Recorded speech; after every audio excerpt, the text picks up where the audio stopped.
Quick bit of advice that I find makes code easier to understand by a pretty significant degree. It's related to how you name your functions.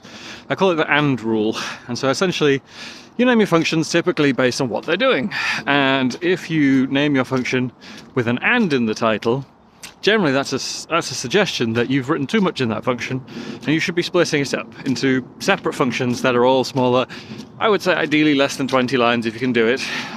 So for example, if you look at your function and you decide, oh, actually this makes sense to call this deposit money and send email because it's doing both of those things, you're sticking an and in the function name and going, this is two functions. I should make a deposit money function and a send email function, and then have a top level orchestration function which could be called process end of order, something like that.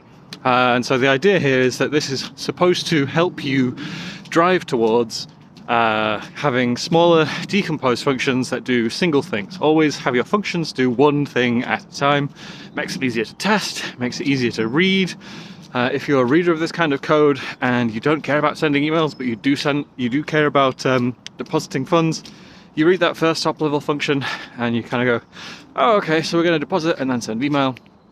And then you kind of go, okay, well, I can just go into the deposit function. I don't need to bother reading the send email function. So it helps people understand your code. So yeah, the AND rule. Essentially, if you have the word AND in your function names, that's an indication you should be splitting that function into two separate functions and have a higher level function to call both of them. Cheers.